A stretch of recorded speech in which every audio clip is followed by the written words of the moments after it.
Assalamualaikum warahmatullahi wabarakatuh. Alhamdulillah wassalatu wassalamu ala Rasulillah wa ala alihi wa sahbihi wa man walah, amma ba'd. Terima kasih kepada Al-Fadhil Ustaz Syarif. Seterusnya Tuan Imam mengurusi Tuan Bilal Nazim Masjid, mengurusi ikaf Perlis, rakan-rakan daripada kalangan wanita, Bela Biro Pendidikan Latihan dan Agama, bahagian Kangar, seterusnya tuan-tuan, puan-puan, saudara-saudara, saudari-saudari yang dikasihi dan dirahmati Allah sekalian.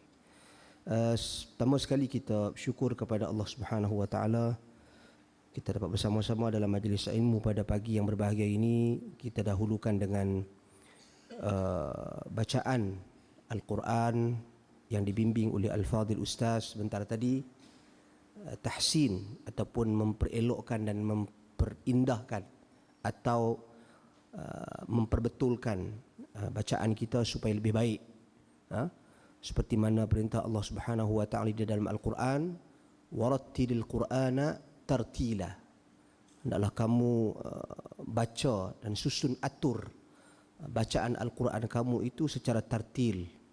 Walaupun ada banyak perbahasan tentang maksud tartil dan sebagainya, tetapi secara umumnya dia bermaksud merujuk kepada memperelokkan dan memperindahkan bacaan Al-Quran, dan lebih tepat lagi memperbaiki, memperbetul, supaya dari sudut sebutannya, dari sudut hukum hakam tajwid secara umumnya, kalau kita nak piduk detail idgham nu yang ni idgham ni, izhar nu izhar ni, ikhfa nu ikhfa ni, sekejap lagi kok kita penin, tuan-tuan dan puan sekalian.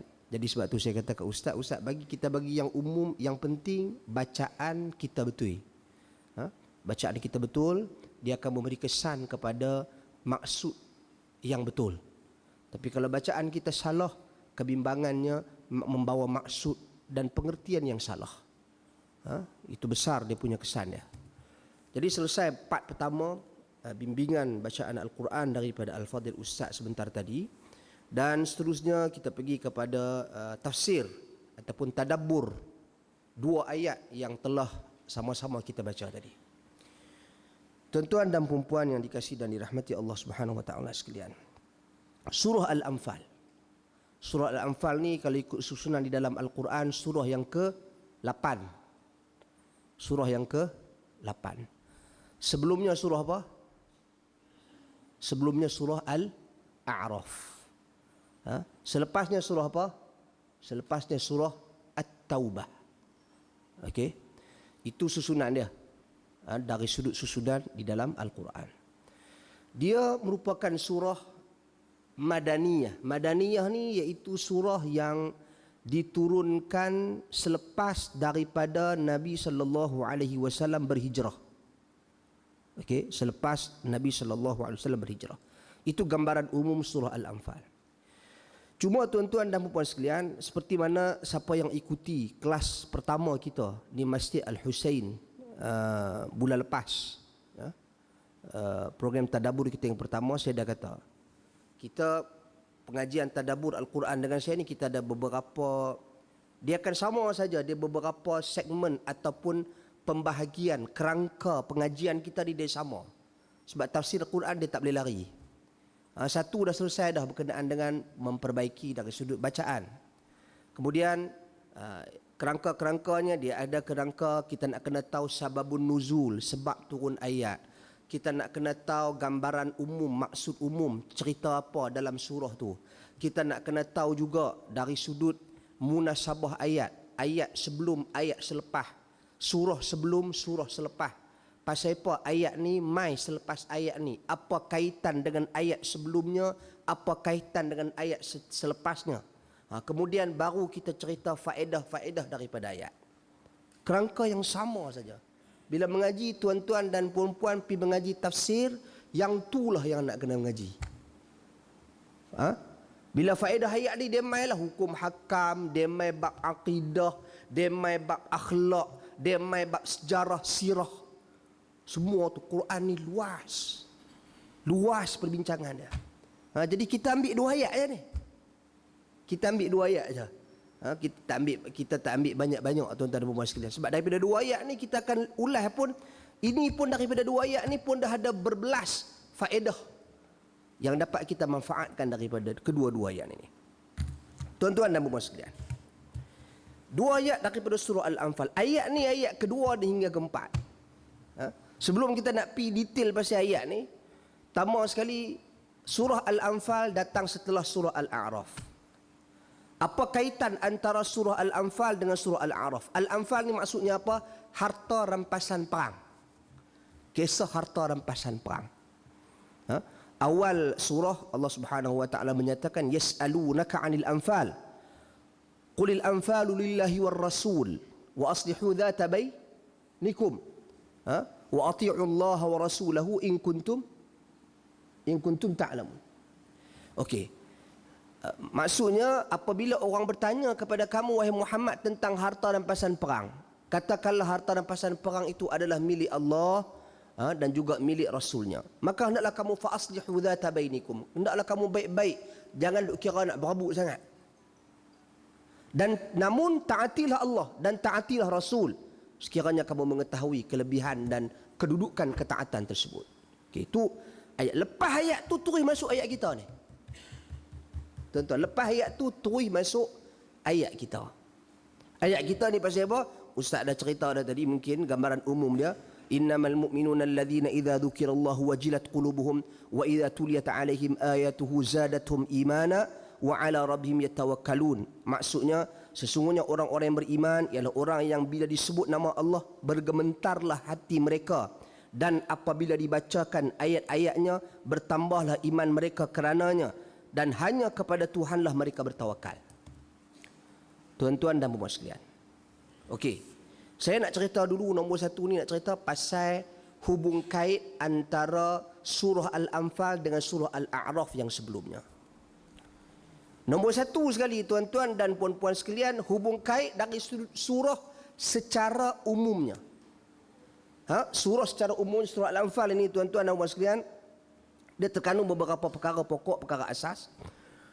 Pertama sekali, surah Al-A'raf, surah sebelumnya ini, dia banyak bercerita pasal sirah ataupun kisah-kisah para nabi. Cerita pasal kaum Nuh, cerita pasal kaum Salih, cerita pasal kaum Lut, cerita pasal kaum Thamud, yakni kaum Salih. Cerita pasal nabi-nabi terdahulu, Al-A'raf. Adapun Al-Anfal banyak cerita pasal Nabi SAW dan kaum Nabi, yakni kaum Quraisy. Kisah di kalangan sahabat, kisah perang, Badar dan sebagainya. Itu kaitan umum. Dan yang ketiga, dia cerita pasal hawa nafsu. 3 perkara yang menjadi musuh manusia, musuh hamba-hamba Allah Subhanahu wa taala. 3 perkara pokok diulas secara umumnya dalam kedua-dua surah ni. Tuan-tuan dan puan sekalian, ini saya ringkaskan kepada beberapa poin saja. 1, setan. Cerita pasal setan. Dalam surah Al-A'raf, Allah Subhanahu wa taala nyatakan dalam ayat yang ke-16 dan ke-17. Boleh buka tengok siapa hak bawa Quran. Kelas kita lepas ni, kalau siapa-siapa yang ikut lepas ni pergi mana-mana tuan-tuan, lepas ni kita di mana pula tahu? Lepas ni kita di mana? Senar. Masjid Muhammadi. Masjid Muhammadi Jawi Senar. Lepas ni kalau siapa yang bawa Quran terjemahan tu, sebab kita bila mengaji tafsir Quran ni, dia ada kaitan dengan ayat nu, ayat ni, ayat nu, ayat ni. Hak yang saya bagi ni hanyalah nota untuk kita buat catatannya. Tuan-tuan, Allah sebut dalam ayat 16 dan 17, qala fabima aghwaytani la'aq'udanna lahum siratakal mustaqim thumma la'atiyannahum min bayni aydihim wa an khalfihim wa an aymanihim wa an syama'ilihim thumma la tajidu aktharahum syakirin. Betul ayat tu baca. Maksudnya iblis kata dekat Allah Subhanahu wa taala, wahai Tuhan, engkau dah hukum aku macam ni, engkau dah haramkan aku, keluarkan aku daripada syurga, maka pasti aku akan menyesatkan, menghalang kaummu, yakni umatmu, yakni hamba-hambamu daripada jalan kebenaran. Aku akan lawan benda tu. Aku akan sekat mereka. Iblis Allah takdirkan dia buat kerja tu. Allah lurus. Allah tak apa buat. Pasal kok mana pun iblis, hang neraka selama-lamanya dah. Hang nak buat kerja tu hang buat, kata Allah Subhanahu wa taala. Thumma la'atiyannahum min baini aydihim. Kemudian iblis kata, aku pasti akan mai daripada sisi mereka, daripada atas mereka, bawah mereka, kiri mereka, kanan mereka, dan engkau akan pasti mendapati hamba-hambamu tidak akan bersyukur. Itu janji iblis kepada Allah Subhanahu wa taala. Tuan-tuan dan puan-puan sekalian, cuba kalau kita tengok macam mana pula dalam surah itu, dalam surah Al-A'raf Allah cerita pasal syaitan, yang mana syaitan janji untuk menyesatkan manusia. Dalam surah Al-Anfal dia cerita pula macam mana cara setan sesatkan manusia. Dalam ayat dalam surah Al-Anfal Allah Subhanahu wa taala nyatakan dalam ayat yang ke-48, kata Allah Subhanahu wa taala, wa idh zayyana lahumusy syaitanu a'malahum, apabila syaitan itu memperindahkan amal perbuatan kamu. Benda tu maksiat, benda tu jahat, tapi dia buat bagi tengok benda tu elok. Jadi kita pun terpengaruh. Jadi hak syaitan kata nak mai kiri, kanan, depan, belakang, dan dia nak pastikan semua hamba Allah ni tidak bersyukur. Cara dia macam mana? Antaranya Allah jelas dalam surah Al-Anfal. Cara dia macam mana? Amal hak tak elok dia bagi jadi nampak elok. Jadi apa? Dia mengelirukan manusia. Tuan-tuan dan puan sekalian. Okey, itu bab syaitan satu. Saya pergi ringkas-ringkas aja pasal kita nak fokus tafsir ayat ni. Okey, yang kedua cerita pasal pembesar yang sombong.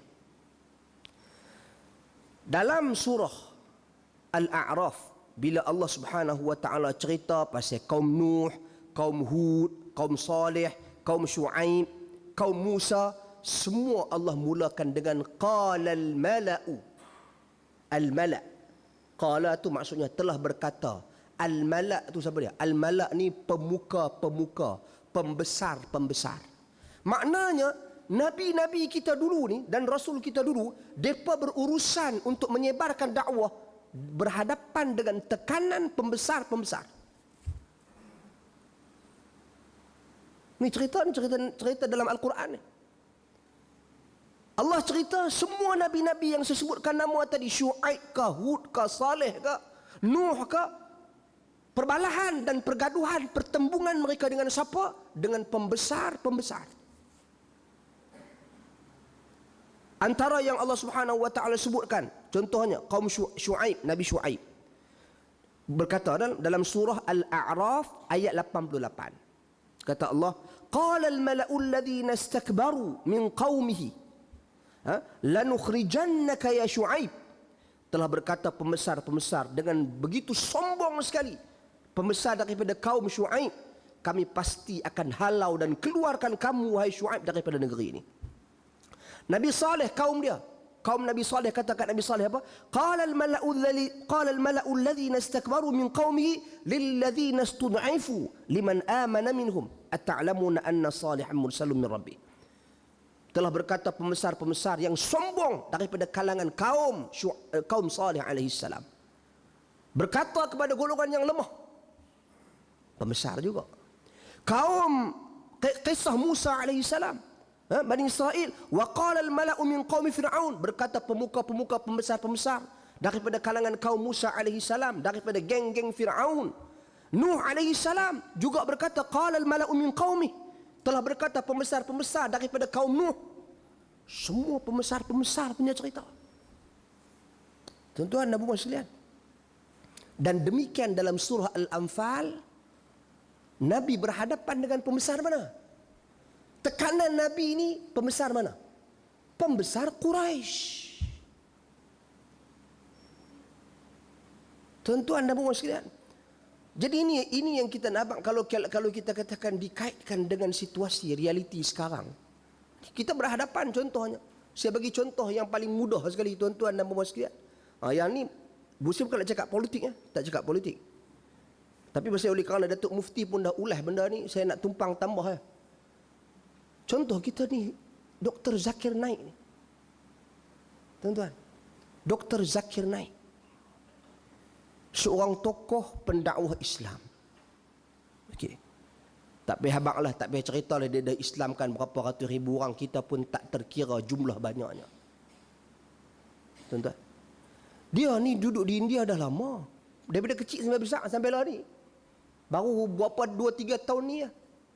2 tahun kebelakangan ini dia dihalau daripada negaranya sendiri. Bila menang presiden baru, presiden India baru, Modi. Modi ini tuan-tuan dan puan-puan sekalian, presiden India yang mana pilihan raya dia menang dengan membangkitkan isu-isu rasis, anti-Islam. Dia menang tu pasal isu yang dia mainkan anti-Islam. Dia menang pilihan raya. Jadi presiden. Dan target dia Zakir Naik. Sebelum ni presiden India tak kacau pun Zakir Naik ni. Tak ada siapa dia kacau Zakir Naik ni kena sekat sana sekat sini. Tak ada. Mai Modi dia kacau. Tuan-tuan dan puan-puan sekalian, pembesar kacau dah. Bayangkan daripada tanah air dia sendiri, Dr. Zakir tak boleh tengok mak dia. Nak balik tengok mak tak boleh. Tuan-tuan. Dan pasport dia pun nak katanya nak batalkan. Tapi belum batal lagi lah. Sebab apa? Sebab kerajaan India hantar surat pi dekat Amerika, Interpol. Interpol ni tuan-tuan kira badan tertinggi lah untuk siasatan dan penentuan mana-mana penjenayah atas muka bumi ni, mereka lah yang tentukannya. Dan kawan ni penjenayah, kawan ni bukan penjenayah. Ini saya cerita bagi mudah. Mereka hantar pergi dekat Interpol, minta supaya Interpol ni bubuh kala merah dekat nama Dr. Zakir. Kala merah ni maksudnya apa?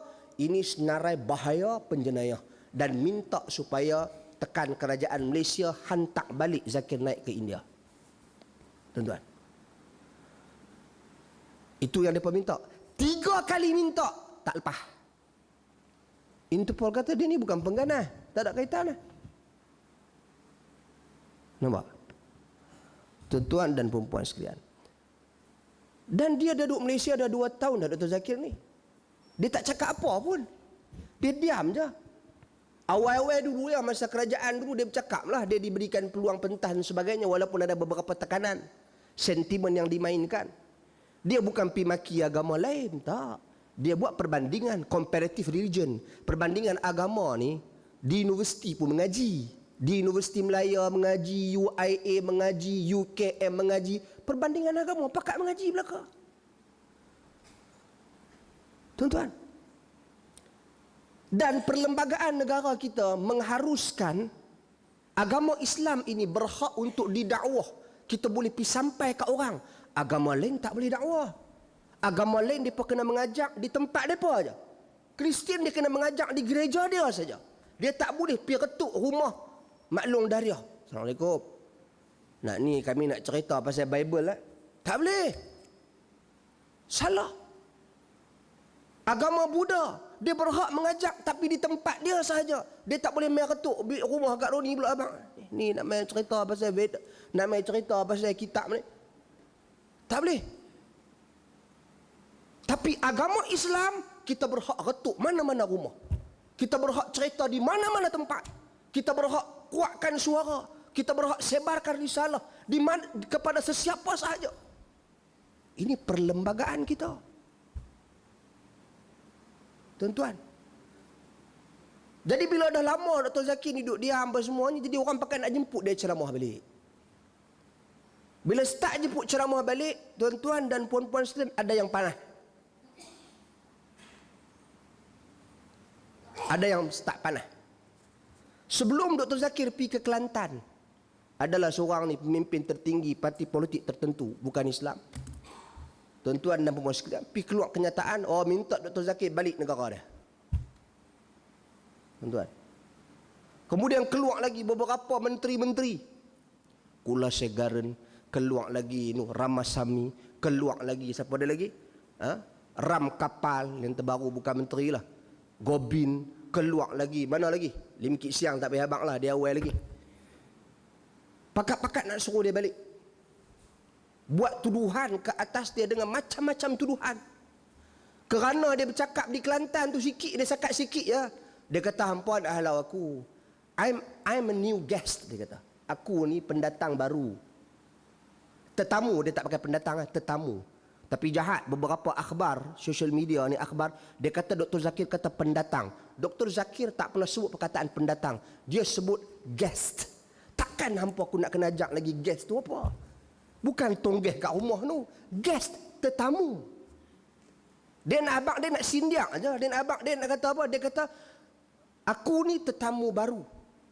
Orang haduk kutuk aku ni, mereka ni, old guest, tetamu lama. Betul lah.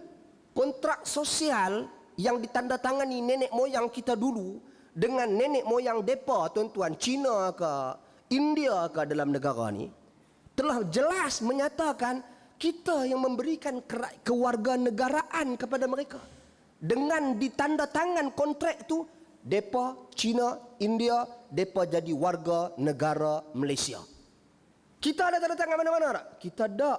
Kita yang bagi hak kewarganegaraan kepada mereka. Betul lah Dr. Zakir cakap. Tapi yalah dia cakap lagu tu orang pakat terasa. Lepas tu dengan beberapa media ni dia pusing ayat. Dia kata Dr. Zakir kata tuduh orang Cina pendatang. Tuduh orang India pendatang. Tak, dia tak cakap lagu tu. Tapi tak apa. Dr. Zakir ni dia berlapang dada, dia mohon maaf. Tak apa dia mohon maaf. Tuan-tuan, lepas dia mohon maaf tu, duk kodek lagi. Duk pergi kata hang balik. Balik, nak pergi buat demo lagi. Tak mau, balik. Tuan-tuan, hak yang tu, jutawan Cina. Dia orang Malaysia lah. Tapi berbangsa Cina. Hina tentera. Minta maaf, diam. Dulu, menteri ini, YB Kulasegaran, pernah berkata Melayu pendatang. Dia pernah kata Melayu pendatang. Walaupun dia kata tak betul lah apa. Tapi dia pernah dituduh berkata Melayu pendatang. Lepas tu diam. Habis. So tuan-tuan dan perempuan sekalian. Saya nak bercakap ini soal. Bayangkan Allah sebut dalam Quran. Wa in ahadum minal musyrikin istajaraka fa'ajirhu hatta yasma'a kalam Allah.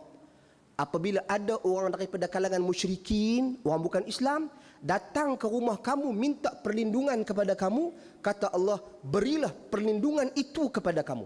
Berilah perlindungan itu kepada dia. Sehingga dia dapat mendengar ayat-ayat Allah. Tu kalau orang bukan Islam minta perlindungan. Orang Cina dengan orang India dulu minta dengan kita untuk jadi warga negara. Kita bagi warga negara. Mereka adalah rakyat Malaysia pada hari ini. Hari ini mereka bukan lagi pendatang, tapi dulu betul. Kita bagi. Tuan-tuan, ini kan orang Islam. Dr. Zakir naik minta perlindungan kepada kita. Dia dibuang daripada negara dia.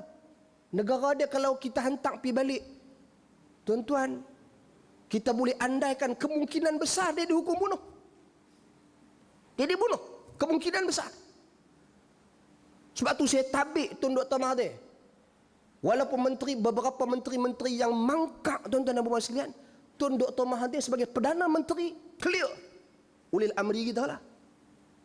Dia bagi stand yang jelas. Dia kata kita takkan hantar Dr. Zakir balik, Dr. Zakir naik balik sama sekali. Ini clear lah. Jadi kita harap menteri-menteri ini taatlah pemerintah dia.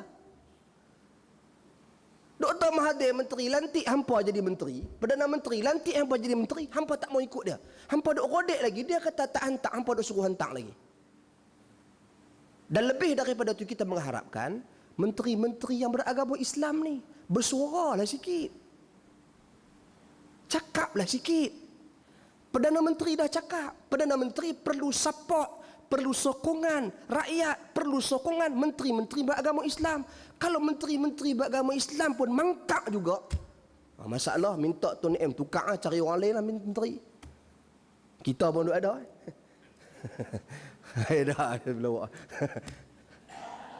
Tuan-tuan nak bagi. Dah ni saya cakap ni benda ni umat Islam. Ni pasal seorang orang Islam yang banyak sumbangan daripada dakwah Islam. Banyak sumbangan daripada agama. Datang tempat kita minta tolong.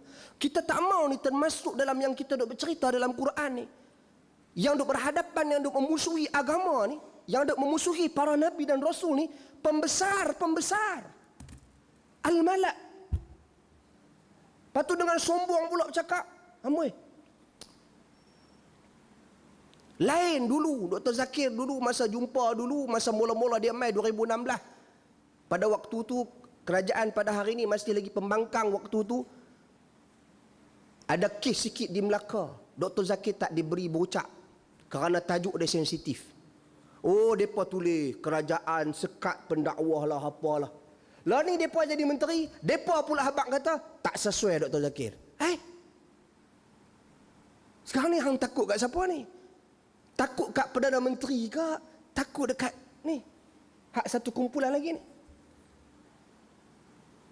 Jadi ini perkara yang kalau saya sebut tu perkataan-perkataan ni perkataan-perkataan politik. Orang kata politik dalam masjid. Tak, saya tak politik ni. Saya cerita antara tanggungjawab kita orang Islam dengan Dr. Zakir. Tanggungjawab pemimpin Islam terhadap Dr. Zakir. Perdana Menteri dah tunai tanggungjawab dia. Tinggal rakyat nak bagi sokongan kepada Perdana Menteri. Tinggal siapa dia lagi? Menteri-menteri dia. Kalau panglima perang, kira menteri-menteri ni kira panglima lah. Kalau Perdana Menteri hunui senjata, maknanya dah buat keputusan, panglima kata, tak, kami tak mau pergi. Tuan-tuan, mana boleh? Tak boleh. Jadi ini kita kena sedarkan masyarakat kita. Tuan-tuan dan puan sekalian. Ini perkara yang sangat serius. Eloklah tun cepat sikit buat rombakan kabinet lah apa, ubah mengarut-mengarut ni. Nak melayan 2-3 kerat yang dilihat mereka ni macam anti sangat dengan Islam. Macam tak suka sangat. Hal berkaitan dengan Islam, hal berkaitan dengan Melayu, macam tak suka sangat. Kita duk bagi ruang, duk bagi muka sikit-sikit. Tak boleh macam ni. Tuan-tuan. Jadi ini isu yang serius yang perlu ditangani. Kita duk mengaji Quran ni, kita duk mengaji ni, kita ambil manfaat dan faedah sikit dengan isu semasa. Realiti yang berlaku dalam konteks negara kita pada hari ini. Yang kita kena faham dan kita kena turun bercerita dekat orang. Supaya orang faham dan realiti yang berlaku. Umat terdahulu, Nabi terdahulu menghadapi tentangan dengan pemuka-pemuka pembesar-pembesar yang sombong. Okay? Nabi Muhammad sallallahu alaihi wasallam berhadapan dengan Quraisy, pemuka-pemuka Quraisy. Dia halau keluar daripada negara dia sendiri. Ni kita nak ikut siapa ni? Tuan-tuan dan puan. Bab politik itu pilihan sendiri. Tapi kita nak bercakap lah ni sekarang prinsip kita sebagai seorang Muslim. Perdana Menteri buat keputusan yang sangat baik. Rakyat kita kena support, kita kena sokong dalam bab tu. Dan juga rakan-rakan yang lain daripada kalangan menteri pun kita kena tekan mereka supaya mereka lebih bertindak dengan bijak, bukan dengan bodoh dan takut kepada kumpulan-kumpulan tertentu. Nakut dia jadi menteri lah kalau menakut. Bagi orang lain lagi jadi menteri lagi banyak. Tuan-tuan dan puan sekalian, seterusnya yang ketiga dalam surah Al-Anfal dan surah Al-A'raf ni dia bercerita pasal hawa nafsu. Ini merupakan antara cabaran besar umat Islam. Hamba-hamba Allah. Selain daripada syaitan, selain daripada manusia-manusia yang sombong, dan manusia juga berhadapan, hamba Allah berhadapan dengan tuntutan hawa nafsu. Sebagaimana dalam surah Al-A'raf, Allah Subhanahu wa taala nyatakan tentang bagaimana golongan-golongan terdahulu, kaum-kaum terdahulu daripada kalangan nabi-nabi tadi ni, mereka disebut dalam surah Al-A'raf, wattaba'a hawah, depa ikut hawa nafsu depa. Bila depa ikut hawa nafsu depa, contoh Nabi Saleh, unta kan. Allah takdirkan, tetapkan unta putih, besar, elok, cantik keluar daripada batu. Nabi Saleh kata jangan bunuh dia, jangan kacau apa dia, biar kat dia. Okey. Tapi kaum dia buat apa? Ikut hawa nafsu. Hak pembesar-pembesar tadi buat apa? Pembesar-pembesar tadi timbulkan timbulkan kekeliruan kepada orang bawahan. Apa ada bukan ada apa nak ikut apa? Hampa percaya ke Saleh ni utusan Tuhan? Macam kita duk cerita lah ni ada sebahagian daripada ni, oh ajaran Dr. Zakir ni tak sesuai. Tak apalah tak sesuai ke, tak apa ke, kat mana yang hampa rasa salahnya? Ke hampa kata tak sesuai sebab ada orang-orang yang bukan agama Islam tak setuju dengan dia. Contoh,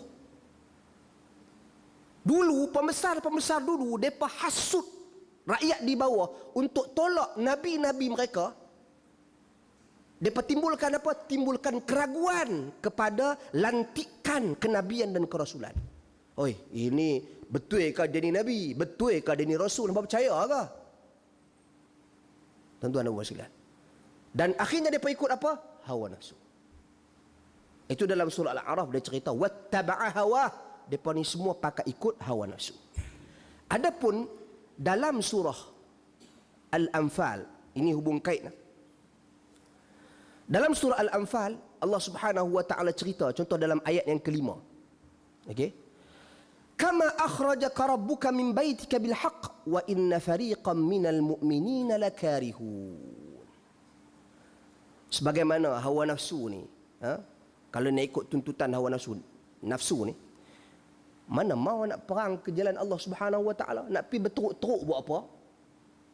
Nak pi bersusah buat apa? Nak pi korbankan nyawa buat apa? Hawa nafsu tak mau. Sebab tu Allah Subhanahu wa taala cerita dalam surah Al-Anfal, sebagaimana Allah keluarkan kamu daripada rumah kamu dengan kebenaran, yakni untuk pergi perang di jalan Allah Subhanahu wa taala fi sabilillah. Tetapi ada sahaja daripada kalangan orang mukmin ni depa tak mau, depa berat. Sebab apa? Sebab terpengaruh dengan hawa nafsu depa. Buat apa aku nak pi mati, siapa nak jaga anak bini aku, sat lagi tanaman-tanaman aku, reta benda aku. Depa fikir hal-hal yang macam tu. Akhirnya sebahagian daripada mereka mengikut hawa nafsu. Dan cantiknya tuan-tuan dan puan sekalian, surah Al-Anfal ni ayat awal yang saya bacakan tadi, yas'alunaka 'anil anfal, sababun nuzul, sebab turun ayat tu. Tahu sebab apa? Ketika mana perang Badar dulu, seorang sahabat Nabi bernama Umair. Umair dibunuh. Umair ni dia saudara kepada Sa'ad ibn Abi Waqqas. Jadi dalam satu peperangan, Sa'ad ibn Abi Waqqas hadir dan dia bunuh orang yang bunuh Umair. Bila dia bunuh orang yang bunuh Umair ni, harta rampasan perang tu dia dapat pedang kawan tu. Maka dia pergi jumpa dengan Nabi sallallahu alaihi wasallam setelah selesai perang. Dia kata, ya Rasulullah, habli. Dia kata, syafani minal musyrikin. Dia kata, Allah telah mengubati hatiku dengan terbunuhnya orang musyrik yang telah membunuh saudaraku. Aku bunuh dia. Clear. Tuan-tuan dan puan, tapi dia bunuh kerana Allah, bukan pasal dendam semata-mata lah. Tapi dia berjaya bunuh kawan tu. Dia bawa pedang tu, dia minta kat Nabi. Nabi kata la, hadza laysa li wa laysa lak. Ini bukan pedang aku, harta aku, dan juga bukan harta kamu. Ini ditentukan oleh Allah. Harta rampasan perang ni milik semua umat Islam. Nak kena agihkan secara betul, tak boleh hamid wahbak. Hani bagi kat aku, tak boleh. Dia bukan lagu tu, bukan lagu kita duk bedak kukuk kampung kita ni. Hani bagi kat saya lah. Bukan lagu tu. Kita jangan duk menak hasil rampasan perang ni kira kita main balun, tak boleh. Dia perlu diagihkan secara adil. Yang siapa nak tentukan? Nabi sallallahu alaihi wasallam tentukan. Namun kemudian Allah turun ayat ni. Bila Allah turun ayat ni, Nabi panggil Sa'ad ibn Abi Waqqas. Nabi kata, ta'al, dia kata. Al-an, Nabi kata, hadza lak min Allah azza wa jal. Lah ni pedang ni milik engkau. Allah bagi engkau. Kemudian Nabi baca ayat. Sa'ad ni bila Nabi tak bagi, dia taat. Sebab tu kita tengok ayat ni, yas'alunaka 'anil anfal qulil anfalu lillahi war rasul. Bila mereka bertanya kepada kamu tentang harta rampasan perang, katakanlah ia milik Allah dan milik Rasul. Itu prinsip dia. Nabi dah habaq benda tu dekat Sa'ad, ini milik Allah, ini milik Rasul. Hampa tak boleh tentukan pandai-pandai. Fa aslihu dzata bainikum. Bagi perelok semua, jangan bagi bergaduh. Wa ati'u Allah wa Rasul. Dan taatlah Allah dan taat Rasul. Taat tu, Sa'ad dia taat dekat Nabi. Nabi kata bukan hak hang, dia kata tak apa, aku balik. Nampak? Akhirnya Allah bagi kepada dia, kepada Sa'ad bin Waqqas. Turun ayat ni. Tuan-tuan, sahabat ni betapa depa patuh, bukan ikut hawa nafsu. Dia patuh. Perang ni tuan-tuan kena ingat, perang zaman Nabi dulu bukan perang kerana hawa nafsu. Bukan perang kerana melahirkan kebencian, dia tak suka kawan tu sebab dia pernah buat aku, pernah kata kat aku, tak. Sebab mereka ni penderhaka kepada Allah Azza wa Jal. Mereka penderhaka kepada Rasul. Semuanya berasaskan agama. Bukan pasal hawa nafsu. Sebab tu kita pun bila kita nak perjuangkan sesuatu ni, agama ni kena duduk paling atas sekali. Nak politik ke apa ke, agama nombor satu. Tapi bila kadang-kadang orang dia letak politik lebih daripada agama, Allah uji. Semua nak buat agama ni pasal apa? Di politik. Pasal politik. Pasal politik. Pasal politik. Tak ada politik. Tak ada agama. Tak ada. Program agama semua tak ada. Tak boleh. Agama ni pengisian ilmu untuk kita beramal. Dia kena konsisten dalam kehidupan kita. Kita kena buat kot mana pun. Sebab apa? Sebab tuan-tuan, dia nak melahirkan jiwa yang patuh dan taat.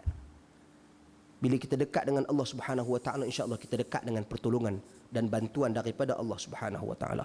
So jadi itu 3 perkara yang dibahaskan Rum dan surah Al-A'raf dan surah Al-Anfal. Okey. Last sekali baru kita masuk kepada tafsir ataupun kepada tadabbur faedah daripada surah ataupun 2 ayat yang kita bacakan tadi. Tadi ini mukadimah apa kata?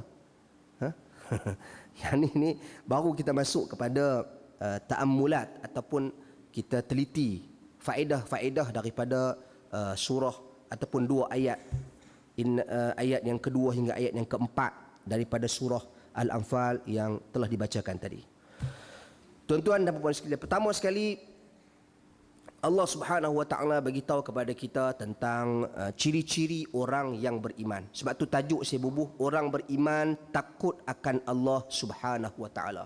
Sebab apa? Sebab Allah mulakan dengan ciri-ciri orang yang beriman. Nombor 1 sekali, bila disebut nama Allah, Allah sebut macam tu je, gementar hati-hati mereka.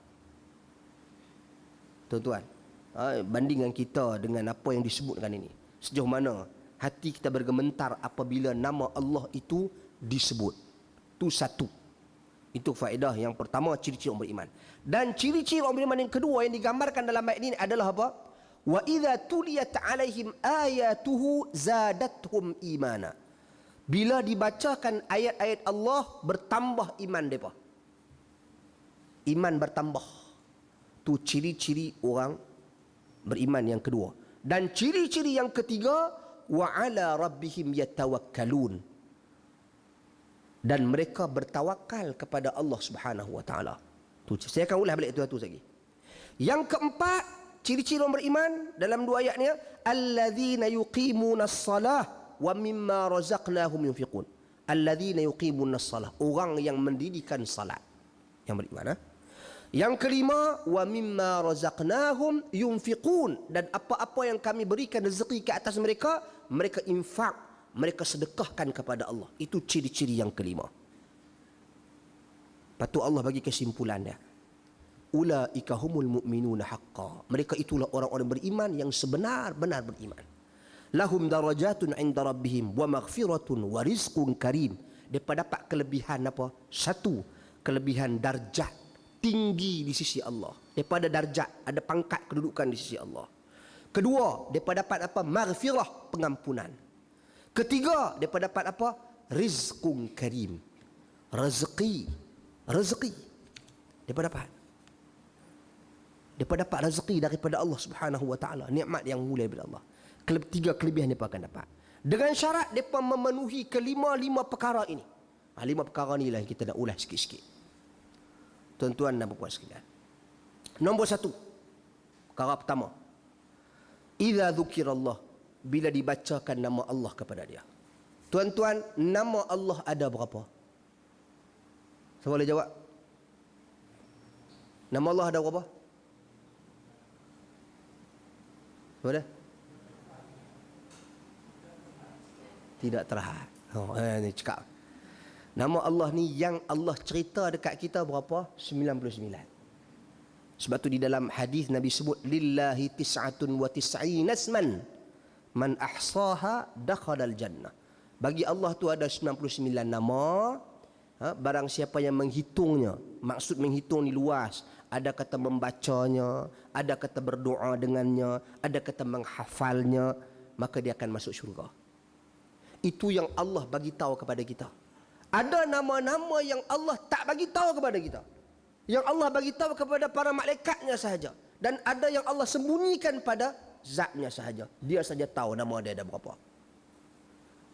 Beza nama Allah dengan nama kita ni tuan-tuan jauh langit dengan bumi. Jauh lah. Tak boleh dibandingkan dengan apa saja. Jauh. Pasal apa? Nama Allah membawa maksud sifat dia. Nama Allah contoh Ar-Rahman. Ar-Rahman maksud apa? Yang maha pemurah. Dan Allah bersifat dengan sifat pemurah. Kita ni Rahman ramai. Saya minta maaf kalau siapa nama Rahman dalam ni. Saya bagi contoh saja. Bagi contoh. Mungkin Rahman yang ada dalam ni pun orang baik-baik belaka. Tapi saya nak bagi contoh. Rahman ni ramai orang nama Rahman. Tapi ada Rahman yang tak Rahman pun. Yang tak bersifat dengan sifat pemurah pun. Rahman Allah, sifat nama dia Rahman, sifat dia sifat pemurah. Nama Allah Ar-Rahim, sifat Allah pengasih. Nama kita Rahim ramai. Abang Rahim, Abang Rahim dia pengasih lah. Tapi nak abang bagi nama Allah ni Rahim, Rahim betul. Dia kasih hamba-hambanya. Tuan-tuan, tapi ada orang nama dia nama macam nama Allah Subhanahu wa As-Salam contohnya, nama dia As-Salam. Salam. Tapi Allah ni sifat salam, sejahtera. Allah mensejahterakan alam ini, Allah mensejahterakan umatnya, Allah mensejahterakan agamanya. Tuan-tuan, tapi ada orang nama salam tak sejahtera, huru-hara. Tuan-tuan, di penjara Kajang pun ramai apa? Tuan-tuan abang bagi contoh tu. Jadi sebab tu nama Allah ni maha hebat. Sebab tu dipanggil Asmaul Husna. Al-Husna ni yang cantik lagi indah, lengkap. Dan kita dituntut berdoa dengan nama-nama Allah. Tuan-tuan, kita nak minta ke Allah. Contoh, kita cakap macam ni lah. Bila kita jumpa orang besar-besar, kita nak pergi minta tolong bantuan kepada dia contohnya. Kalau dia tu menteri, Allah Datuk, tolonglah Datuk. Datuk ni hebat, Datuk ni bagus. Kita puji dia, jet dia tu sampai dia melambung. Tuan-tuan, lepas tu dia lulus semua. Itu manusia. Allah ni tuan-tuan nak bagi tahu Allah ni dia tak perlukan kita. Hak tu kita kena letak dulu, dia tak perlukan kita. Menteri-menteri ni dia perlu kita. Dia perlu undi kita. Kalau tak dia tak boleh duduk situ.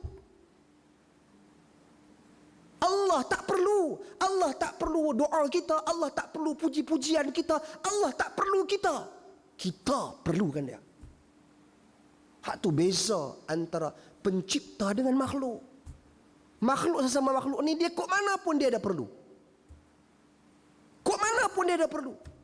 Orang politik ada cara keperluan dia. Orang meniaga ada cara keperluan dia. Orang meniaga jual cok pisang, dia perlu customer. Dia tak boleh bergaduh dengan orang. Dia tak boleh habaq, aku nak jual cucuk aku kat orang UMNO saja, aku tak mau jual kat orang PAS. Tak boleh. Contohnya. Ataupun dia kata, aku je cucuk ni, hang duduk kampung mana? Oh, aku duduk kampung apa ni Titi Tok Bandak. Oi, tak boleh. Aku asal kampung Abi, aku jual kat orang Abi je. Tak boleh gitu. Dia jual-jual kat semua. Dia perlu semua orang beli. Dia kena berjaga semua orang. Orang politik ke, cikgu perlu pada anak murid. Anak murid tak ada, sekolah tutup, mana berapa sekolah? Tapi Allah tak perlukan kita, tak perlukan siapa-siapa pun. Kita yang perlukan dia. Kita perlu pengampunan dia. Kita perlu rezeki daripada dia. Kita perlu dia angkat dan muliakan kita. Kita perlu pertolongan dia. Sebab tu bila disebut idza dzukirallah, jangan kita tengok sebut Allah saja, tak. Keseluruhan nama-nama Allah, keseluruhannya kita perlukan dia. Sebab tu kita dituntut berdoa dengan nama-nama dia. Sebut nama-nama dia, ya salam, assalam, yang bagi sejahtera, sejahterakanlah aku, yang memberi rezeki, gunakanlah rezeki kepada aku, yang maha pengampun, ampunilah aku, Ar-Rahman, Ar-Rahim, maha pengasih, irhamni. Ya Ghafur, ighfirli. Wahai yang maha pengampun, ampunilah aku. Wahai yang maha pengasih, kasihanilah aku. Wahai yang maha pemurah, murahkanlah rezeki aku. Itu kita kena minta. Itu nombor satu, tuan-tuan dan puan. Okey, ciri-ciri orang yang beriman, kita berdoa dengan nama Allah Subhanahu wa taala. Dia panggil bertawassul dengan nama-nama Allah. Okey, tuan-tuan dan puan, bertawassul ni maknanya menjadikan nama-nama Allah itu perantara sebutan dalam doa kita. Itu maksudnya. Ini tuntutan di dalam hadis-hadis Nabi SAW. Okey, satu. Kedua, gementar hati-hati mereka, dan apabila dibacakan ayat-ayat Allah kepada mereka, bertambah iman mereka. Tuan-tuan dan puan, ini berkaitan dengan apa yang disebutkan dalam surah sebelumnya, yang saya bacakan tadi dalam surah Al-A'raf. Bila baca Quran ni kena bagi tumpuan, kena dengar. Ini kita tadi saya dah cerita, saya tak boleh panjang lah. Maknanya Quran ni tuan-tuan, dia bukan alat mainan. Dia bukan kata kita ni, baru-baru ni saya dapat satu video orang tunjuk di Afrika macam mana mereka tak ada Quran. Sedihnya tengok, berebut Quran tu macam berebut makan. Quran tak ada. Mereka baca Quran atas kayu-kayu mereka lagi ni di Afrika tu. Kita ni Allah Subhanahu wa taala bagi pada kita Quran dalam rak banyak. Masing-masing keluar pia, bulan ni beli Quran ni, bulan depan beli Quran tu. Satgi pergi Mekah beli buat balik Quran Madinah pula. Buat balik Quran. Oh, Quran ni lawa cantik. Lepas tu dia balik disusun dalam rak rumah dia. Oh, cantik susun. Dia kira cantik susun tu. Orang hak sana tu kelapak nak baca Quran ni, tak ada Quran. Tuan-tuan, kita ni Quran mudah. Jadi sebab tu dalam Allah sebut dalam Al-Quran, bila baca Quran tu dia kena ada sesuatu yang mai dalam jiwa kita. Nak bagi tambah iman ni macam mana ni? Sebab tu kena bagi tumpuan, kena dengar. Supaya Al-Quran tu dia ada nilai, ada value. Ada nilai. Kalau pakak-pakak pasang sampai orang kata apa, dia pasang corong, pasang sana, pasang orang bawa kereta, orang jalan, orang menyangkui orang ni, dia tak jadi tumpuan. Kita nak bila Quran tu dibaca orang, uish, dia baca pasal apa, pasal ayat apa, tentang apa dan sebagainya. Itu yang nak lahirkan, yang nak tambah iman kita. Sebab itu Nabi dengan para sahabat ni kalau baca, contoh Nabi macam raya baru ni, kita raya baru ni kan, sembahyang raya, pagi raya, Nabi kadang-kadang baca surah-surah berkaitan dengan kiamat. Nabi baca surah berkaitan dengan kiamat. Pasal apa? Pasal nak bagi gementar hati. Nak bagi bila kita sambut raya tu, jaga sikit akhlak kita, jaga adab kita, ingat mati, ingat akhirat. Jangan sampai sambut sampai tak ada had. Message daripada mana? Daripada Al-Quran. Ini kita kena ambil. Sebab apa? Sebab dia bagi kesan kepada naik dan turunnya iman. Ahli sunnah, kita di ahli sunnah wal jamaah, kita beriman dan mempercayai iman ni dia ada naik, ada turun. Tuan-tuan, tak ada orang yang iman dia tu kekal macam tu saja. Iman ada naik, ada turun. Iman naik dengan apa? Dengan amal kebaikan. Iman turun dengan apa? Turun dengan maksiat. Tuan-tuan dan puan sekalian, iman turun dengan maksiat. Sebab tu kata Nabi dalam hadis, la yazni az-zani hina yazni wa huwa mu'min, wa la yasriqu as-sariq hina yasriq wa huwa mu'min, hingga seterusnya. Maksudnya tidaklah berzina seorang penzina itu kecuali ketika mana dia berzina dia dalam keadaan yang beriman. Maknanya orang yang beriman ni, mana iman duk naik ni, dia tak akan berzina. Dia berzina ketika iman dia jatuh. Macam tu juga orang mencuri. Orang mencuri ni dia ada iman sebagai Muslim, contohnya mukmin. Tapi bila dia mencuri, iman dia jatuh. Ini kita ahli sunnah, kita kena lagu tu. Kita tak boleh, sebab tu kita tak macam golongan-golongan yang lain. Ada sebagian golongan, saya tak perlu nak pergi detail sangat, aliran contohnya Khawarij. Dia ni kalau orang buat salah kapiak terus. Kita tak boleh lagu tu. Sebab Islam tak ajak macam tu. Di sisi ahli sunnah, kalau dia Muslim, dia orang Islam, bila dia buat maksiat yang bukan membawa kepada kekufuran, kita tak boleh hukum kapiak sesuka hati. Dia ni pelaku maksiat. Dia kaki toto ke? Tuan-tuan, kaki toto, kaki mentika mekok semua ni tuan-tuan, dia bukan kapiak. Dia tak kapiak.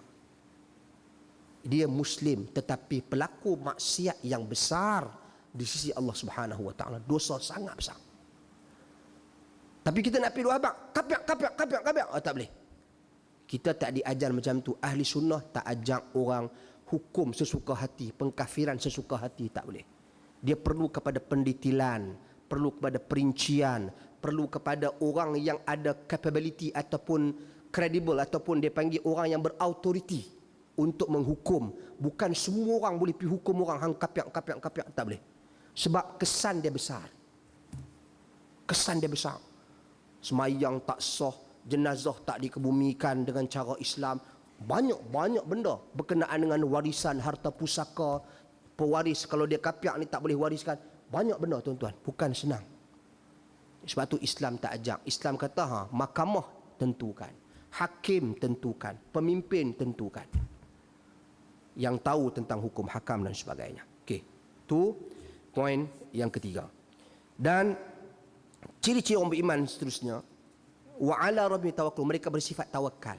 Tuan-tuan, tawakal ni kita kena faham, dia mesti didahului dengan usaha. Tawakal tanpa usaha tak boleh. Dia mesti ada usaha dulu. Sebab tu kita menolak orang-orang yang dulu zaman selepas zaman kewafatan Nabi dulu, ada satu kumpulan, dia panggil kumpulan Jabriyah. Jabriyah ni apa, kumpulan apa? Depa kata kami ni semua benda serah ke Allah. Allah belaka buat. Allah belaka. Semua ni Allah tentukan. Kami berjalan Allah tentukan, kami tidur Allah tentukan, kami buat semua tentu, jadi kami serah belaka. Semua ni salah. Kalau Allah bagi hak tak baik, salah Allah. Pasal Allah tentukan. Nama dia apa? Jabriyah. Tuan-tuan, kita tak boleh lagu tu. Kita orang Islam ni kita kena ada usaha. Sebab tu tuan-tuan, contoh ni saya bagi contoh. Ada orang kadang-kadang ni Allah uji sikit. Orang lelaki ni, orang perempuan ni, dia uji sikit dengan orang perempuan, dia suka nak jadi lelaki. Ada orang lelaki, dia naluri dia suka nak jadi perempuan. Mungkin dia adik-beradik sebelah beradik, dia lelaki seorang. Lelaki seorang jadi kakak pakai lipstick, dia pun lipstick juga. Kakak pakai baju kurung, dia nak pakai baju kurung. Lalah kali besar pakai baju kurung ayak tu. Tuan-tuan dan puan sekalian, ada orang yang macam ni yang pernah kita jumpa. Saya sendiri pernah jumpa, pernah bersembang. Dia jawapan dia apa tahu? Nak buat macam mana dia ni, Allah bagi kat saya macam ni. Saya di naluri Allah cipta, ustaz tak faham perasaan saya. Contoh. Dia kata ustaz tak faham, saya ni ada perasaan. Dekat ustaz ke, dekat ni ke, dekat lelaki-lelaki, dia suka kat lelaki. Dia lelaki tapi dia dah buat bagi dia tu macam perempuan. Jadi ada orang yang naluri macam ni, ada. Allah uji dia. Tuan-tuan dan puan sekalian. Tapi jawapan dia tu tak kena. Pasal apa saya kata jawapan dia tu tak kena? Pasal tuan-tuan, dia sakit, dia tahu pergi hospital. Dia tahu pilih ubat. Dia tahu pilih doktor. Dia tahu pilih klinik mana hak bagus. Itu untuk dia urus. Dia meniaga. Dia tahu bisnes mana hak bagus.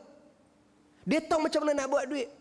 Dia jadi guru. Dia tahu macam mana nak mengajak dan sebagainya. Dia belajar macam mana cara nak mengajak. Tapi pasal apa dengan Tuhan, dia tak belajar untuk mengurus hubungan dia dengan Tuhan. Hak mana hak Tuhan suka, dia tak cari. Nampak? Maknanya dia secara tak langsung tuan-tuan, dia tak sedar tu. Dia sedang menyalahkan Tuhan kerana jadikan diri dia macam tu. Tak boleh. Dia tak boleh salahkan Tuhan. Sebab apa? Sebab dia tak usaha. Dia kena usaha. Dia kena lawan nafsu dia. Dia kena fight. Dia kena ubah diri dia. Dia kena balik kepada fitrah. Melainkan Allah takdir dia ni, Allah takdir dia katakan khunsa. Khunsa ni Allah takdirkan ada dua kemaluan dia. Sama ada salah satu berfungsi ataupun kedua-dua berfungsi, ataupun salah satu daripada keduanya lebih kuat daripada yang lain. Allah uji orang macam tu. Jadi bila cek doktor kata hormon dia, hormon dia tinggi belah perempuan. Yang tu tak apa. Dia boleh pergi buat operation buang hak yang laki punya, pasal hormon perempuan dia kuat, pergilah menikah, tak apa. Boleh. Tapi hak masalah hak yang jenis ada satu ya. Dia dah satu je tapi dia duk berasa dia bukan hak tu. Yang ni yang problem ni, yang ni problem. Tuan-tuan dan puan sekalian. So ini kita kena hati-hati. Kita dibimbangi tuan-tuan, sedar tak sedar dia telah menghukum Allah, telah menuduh Allah Subhanahu Wa Taala dengan tuduhan yang sangat besar salah. Dia tuduh Tuhan yang buat dia macam ni, nak buat macam mana? Itu satu. Kedua, ada orang lagi Mekah, contoh Mekah. Siapa tak pergi Mekah lagi? Allah, Tuhan tak panggil lagi. Tuhan nak panggil dah. Tak sampai seru dia bukan tak panggil. Dia kata tak sampai seru lagi. Lah, kena ada usaha lah. Kalau hang tunggu seru, siapa nak main keluar kat telinga hang ni? Takkan nak turun hantar malaikat Jibril mai. Pergi Mekah. Taklah, wahyu dah tak ada dah. Tuan-tuan dan puan sekalian. Dia kata tunggu kesedaran. Dia tak kumpul duit, dapat duit gaji duk sibuk tukar sport ni kereta. Contohnya, rumah dah ada bukan tak ada. Kalau kita cakap hak jenis tak ada rumah lagi, tak ada ni lagi, keperluan hidup tak ada lagi, banyak benda tak ada lagi, tak apa. Sebab apa? Sebab umrah haji ni bagi orang yang mampu. Tapi masalahnya dia mampu. Kereta duk tukar baru, tayar tukar baru, yang ni tukar baru, bini baru. Tuan-tuan, jadi cerita dia tu banyak, tapi bila mai bab Mekah tak sampai seru. Oh, ini tak boleh. Tak mau tuan-tuan jadi di kalangan Jabriyah. Dia bertawakal dengan cara yang salah. Tawakal ni berserah. Berserah dengan cara yang salah tanpa ada usaha. Agama kita mengajar kita berusaha. Nabi tekankan bab usaha, bab meniaga, bab makan, ekonomi. Nabi tekankan kerja makan daripada hasil tangan sendiri. Kemuliaan Nabi Daud alaihi salam, Nabi sebut pasal apa? Pasal dia makan daripada hasil tangannya sendiri. Itu kita kena usaha, maknanya usaha. Tuan-tuan dan puan-puan, dan baru kita serah dan bertawakal kepada Allah Subhanahu Wa Taala. Tu yang ketiga, ciri-ciri orang yang beriman. Seterusnya yang keempat, alladzina yuqimuna salat. Tuan-tuan, salat. Solat ni tak payah panjang. Solat ni tuan-tuan, walaupun selalu sangat kita dengar, tapi kita kena letak solat ni benda yang sangat besar. Bukan benda yang kecil. Benda yang kita kena ambil serius. Jangan ambil mudah buat solat ni. Tuan-tuan, kalau tak ulama kata, kalau tak Nabi tak sebut al-ahdu alladhi bainana wa bainal kufri as-salah faman tarakaha faqad kafar. Perbezaan antara kita dengan orang kafir ini adalah salat. Barang siapa yang tinggalkan salat maka dia kufur. Walaupun kufur di situ tu dibahaskan, adakah kufur terkeluar Islam ataupun kufur yang membawa maksud fasik, kefasikan yang besar, dosa besar. Hak tu bab kedua. Tapi maknanya Nabi sebut perkataan yang sangat berat. Bukan ringan tu. Jadi tolong ambil berat anak-anak kita. Anak-anak kita, cucu-cucu kita, tuan-tuan, bab salat ni kena ambil berat. Jangan baik-baik buat depa buat tak tahu bayang. Tak apa, ambil pergi. Tuan-tuan, tak salat nak dapat pertolongan Tuhan macam mana? Semayang yang wajib pun tak buat. Seorang sahabat Nabi mai jumpa Nabi, Arab Badui. Nabi duduk atas unta. Nabi duduk tengah bawa unta ni, dia tahan unta Nabi, dia pegang. Macam kita kata menteri nak kereta, kita pergi tahan kereta depan, nak cakap sat. Nak cakap sat ni, maknanya penting betul lah. Kalau sekat kereta menteri tu, penting betul. Hak kawan ni pun dia mai sekat unta Nabi ni. Kira penting. Dia mai tanya, ya Rasulullah, simple je soalan dia. Apakah amalan yang kalau aku buat masuk syurga terus? Dia Arab Badui, dia tak ada nak tanya. Dia panggil pun ya Muhammad. Dia tak panggil ya Rasulullah. Tak ada. Ya Muhammad, apakah amalan yang kalau aku buat masuk syurga? Nabi tengok dia, Nabi jawab. Nabi ni dia jawab sesuai dengan orang tu. Bukan kata tak ada amalan lain, tapi cara kawan tu tanya Nabi tahu. Dia ni nak tahu hak paling basic sekali. Nabi cerita, sembahyang sehari semalam 5 waktu. Tanya lagi, ada lain daripada tu. Sembahyang 5 waktu ada lain daripada tu. Nabi kata tak ada melainkan sembahyang yang sunat saja. 5 waktu tu yang wajib. Baik. Lagi apa lagi? Nabi cerita zakat. Lagi apa lagi? Nabi cerita haji dan sebagainya. Okey. Saya nak cerita ni. Habis-habis tu dia kata tak apa, aku akan buat semua ya Muhammad. Aku akan buat semua tu. Hang kata wajib tadi. Lepas tu dia pun pergi. Nabi panggil sahabat. Nabi kata kat sahabat, hampa nak tengok dah ahli syurga. Sahabat kata nak. Nabi tunjuk. dia lelaki itu sekiranya dia kotakan apa yang dia cakap, maknanya buat yang wajib. Tuan-tuan, kita ni, tuan-tuan, kita tengok salat. Kadang-kadang kita buat program kita bagi sumbangan bantu orang, betul tak? Kadang-kadang kita tak mayang. Hak yang bagi sumbangan bantu orang tu, itu perbuatan apa? Wajib ke sunat? Sunat je. Tapi dia jadi fardu lah bagi pemimpin, jadi fardu bagi dia. Pemimpin dia kena buat lah, tugas dia, amanah yang diberikan kepada dia. Tapi dia fardu kifayah, dia bukan setiap orang ni kena pi. Tapi semayang fardu ni, hang kok mana pun hang wajib buat. Fardu ain bagi diri yang. Tapi dia pi bagi buat program bagi sumbangan, semayang dak. La haula wala quwata illa billah. Macam mana? Tak boleh. Bagi-bagi kita yang terlibat dengan banyak program, urusan dan sebagainya, tuan-tuan dan perempuan, salat kena wajib. Semayang ni kena jadikan satu keutamaan. Tak apa, lewat sikit tak apa. Nak kebaikan yang terbaik, awal waktulah. Nak lagi baik, berjamaah lah. Tapi yang pentingnya, sembahyang tak tinggal. Ini keberkatan dalam apa jua tindakan. Sebab tu Allah tutup ayat ni dengan apa? Ulaika humul mu'minuna haqqa. Mereka lah sebenar-benar orang yang beriman. Allah boleh cakap ulaika humul mu'minun saja, mereka orang beriman saja. Allah boleh cakap macam tu. Tapi dah Allah sebut mereka lah sebenar-benarnya orang yang beriman, sebenar-benarnya. Antaranya apa? Orang sembahyang. Lepas tu apa? Wa mimma razaqnahum yunfiqun, dan mereka sedekah apa yang Allah rezekikan kepada mereka. Nak bagi bantuan kau orang bagi ya. Sembahyang kena jaga. Tuan-tuan, dan bagi bantuan kepada orang ni, rezeki ni luas daripada pelbagai sudut. Sama ada sumbangan keuangan ke, macam-macam lah, macam-macam program wanita duk buat dan sebagainya, tu bagi turun bantu orang. Hal-hal yang seumpamanya. Kerana semua ini termasuk antara ciri-ciri yang disebut oleh Allah Subhanahu Wa Taala, ciri-ciri orang yang beriman. Tuan-tuan dan puan sekalian, kemudian faedah seterusnya daripada ayat ini, tuan-tuan, kalau kita teliti, apabila Allah kata ulaika humul mu'minuna haqqan, Allah berikan ganjaran yang istimewa. Ganjaran yang istimewa ni lahum darajatun 'inda rabbihim. Mereka mendapat kedudukan tinggi di sisi Allah Subhanahu Wa Taala. Wa maghfirah, pengampunan, wa rizqun, dan rezeki karim, rezeki dan nikmat yang mulia. Ini kelebihan yang diperolehi daripada ciri-ciri tadi ni. Satu, apa dia? Bila sebut nama-nama Allah, gementar hati mereka. Kedua, apa dia? Kedua, bila dibacakan ayat-ayat Allah kepada mereka, iman mereka tambah. Pasal apa iman mereka tambah? Tambah kerana mereka faham, terkesan dalam jiwa mereka, mereka rasa takut dengan ayat-ayat azab, rasa sedih nak masuk syurga, rasa teri nak masuk syurga, rasa teringat kisah-kisah Nabi terdahulu, rasa nak ubah diri, rasa tu saja, tuan-tuan, dah tambah iman.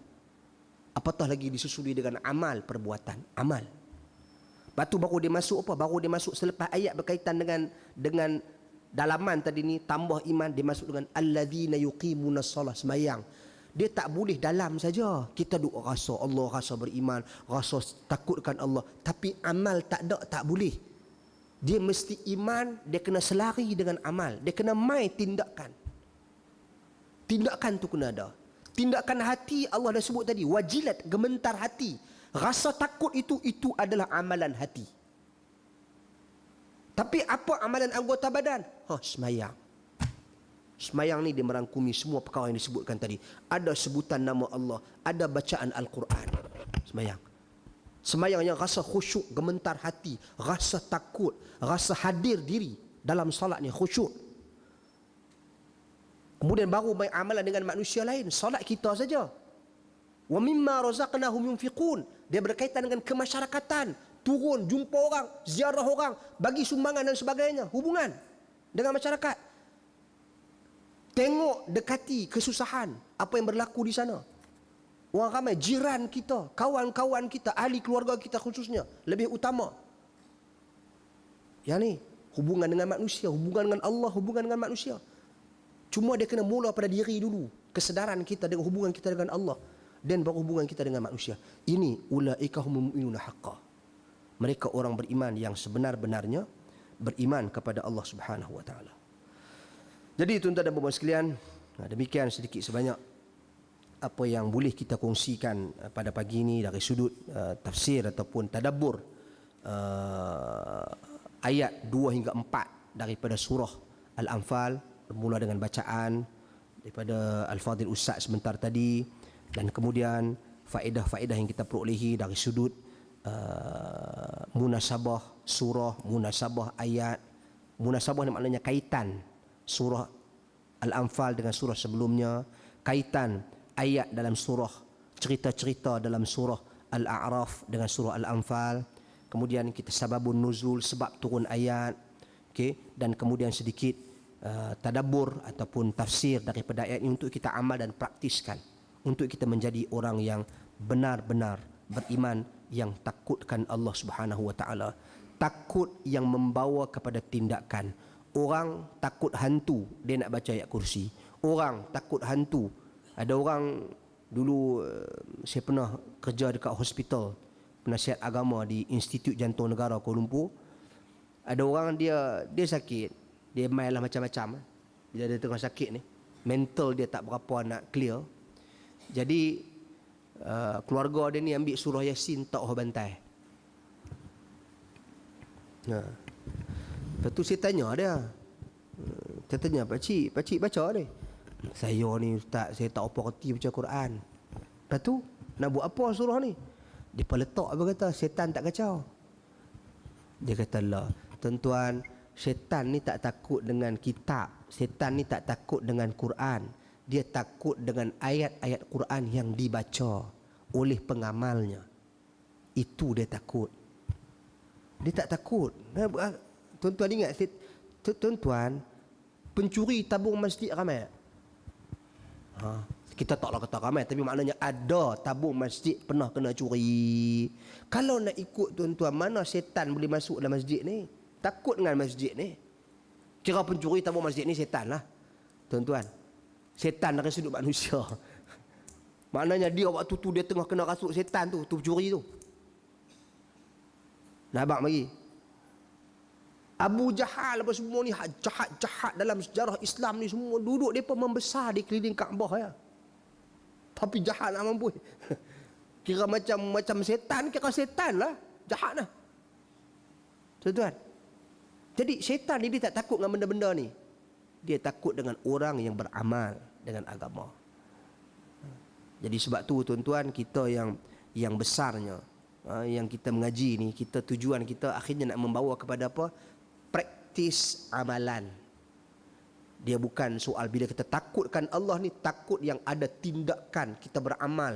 Sebab aku takut, aku nak jadi orang beriman yang takut, aku nak kena baca Quran, aku nak kena ada sensitivity. Sebut nama Allah, berdoa dengan nama Allah, lahir rasa takut aku itu. Nak lahir rasa takut macam mana? Aku nak kena faham, tadabbur isi kandungan. Bila aku faham, baru dia boleh mai kesan untuk aku bertindak.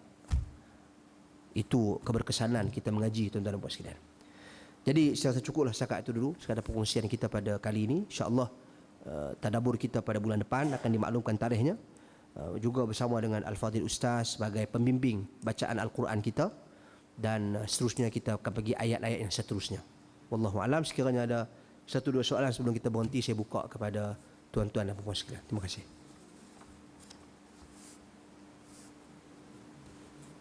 Ada apa?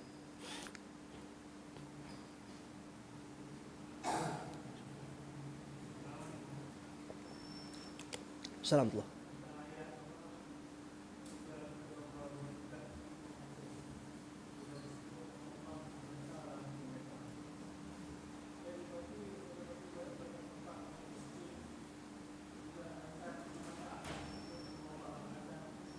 Tak apa dengar. Tak apa dengar.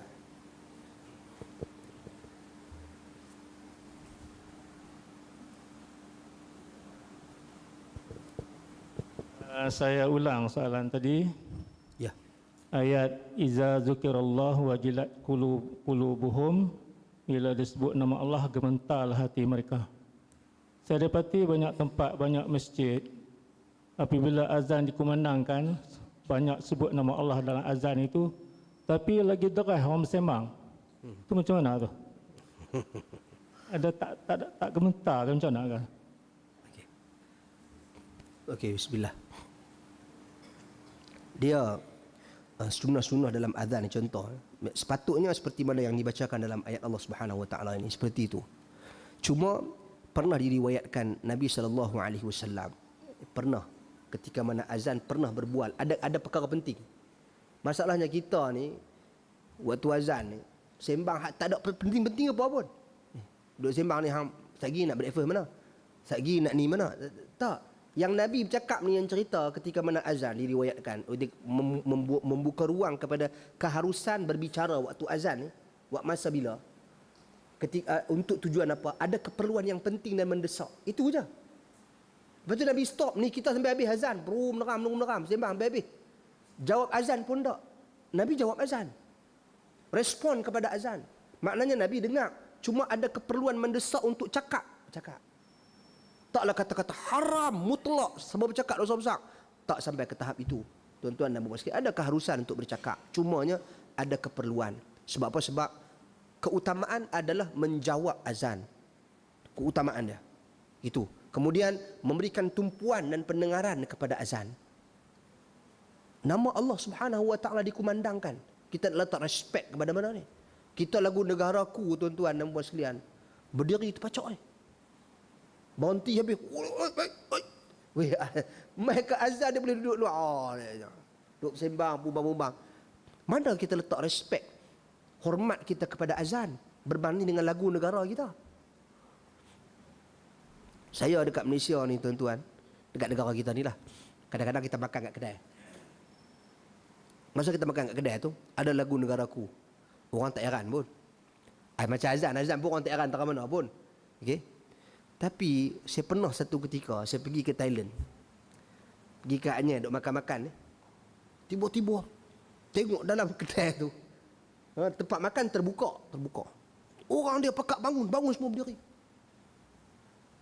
Tengah makan. Itu pasal apa ni? Dia duk. Rupanya lagu negara dia. Ni lagu Siam kita tak faham apa. King Kau tahu. Lagu negara kita tak faham. Tuan, dia hormat tu negara. Tuan-tuan, negara dengan Tuhan. Hak mana yang kita nak kena hormat? Allah tak suruh kita berdiri terpacak pun, tak. Allah suruh kita respon dan jawab kepada azan. Jadi itu adab. Dalam adab berkenaan dengan azan tu seharusnya kita ketahui dan kita fahami. Tak ada keperluan bercakap, tak payah. Takat-takat nak tanya nak pergi mana lepas ni. Tunggu habis azan pun dan lah.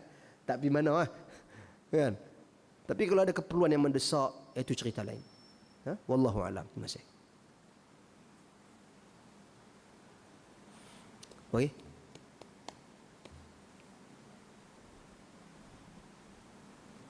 Ya, sila.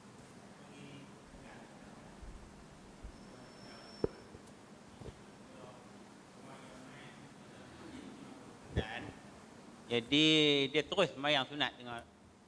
Macam mana? Boleh ke tak? Sekali. Pasal muazzin tengah duk azan lah sembahyang Jumaat. Lepas tu orang mai-mai terus dia sembahyang sunat. Dia tak menghormati azan. Dia macam ni tuan-tuan dan puan sekalian. Dia sembahyang sunat pada hari Jumaat tu, dia sembahyang dia untuk dia duduk. Dia nak duduk, dia kena sembahyang 2 rakaat. Okey.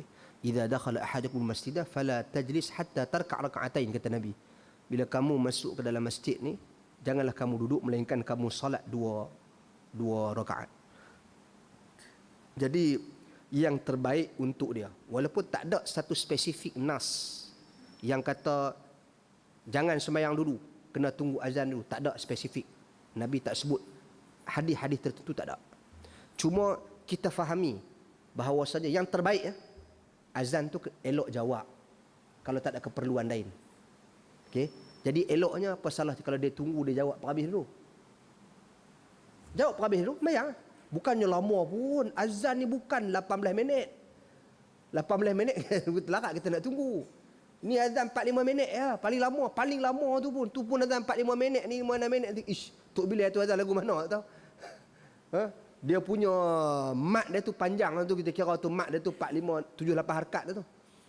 Eloknya dia dengar dulu azan perhabis, dia jawab azan, dan dia sembahyang. Namun tak ada larangan untuk dia masuk. Sebab apa? Sebab dia nak duduk. Nak duduk dia kena sembahyang 2 rakaat. Dia sembahyang 2 rakaat. Tak ada masalah sebab keperluan waktu tu dia sembahyang sebab nak duduk, sebab dia nak duduk dalam masjid. Jadi tamun kalau tanya pandangan, tentunya kalau dilihat dalam majoriti jumhur para ahli ilmu, dia taklah kata mewajibkan, tetapi menuntut ataupun dia panggil mustahab, sangat baik kalau dia berdiri dengar azan sampai habis azan dia sembahyang 2 rakaat. Jadi dia dapat dua-dua. Dia dapat. Solat tu dia dapatlah tentunya. Kemudian azan menjawab azan dan memberikan tumpuan kepada azan pun dia dapat ganjaran tersebut. Seperti yang ditentukan oleh Nabi SAW. Itu yang terbaik. Wallahu a'lam. Masih. Okey. Kaum ibu tak ada? Okey, jadi saya rasa kalau tak ada apa kita tangguh di sini dulu. InsyaAllah kita bertemu di lain masa. Pada bulan hadapan kita di Masjid Muhammadi Jawi. InsyaAllah kalau ada kelapangan jemput. Padang Katung minta maaf. Bulan depan di Masjid Padang Katung. Bulan depan di Masjid Padang Katung juga akan bersama dengan Al-Fadhil Ustaz dan juga saya meneruskan lagi kajian kita dalam surah-surah ataupun ayat-ayat yang berikutnya. Terima kasih saya ucapkan pada pihak penganjur, IKAF, Perlis, Bela dan seterusnya, pihak masjid yang memberikan ruang dan tempat untuk kita bersama-sama pada pagi ini. Wallahu a'lam. Subhanakallahumma bihamdik asyhadu an la ilaha illa anta astaghfiruka wa atubu ilaik. Assalamualaikum warahmatullahi wabarakatuh.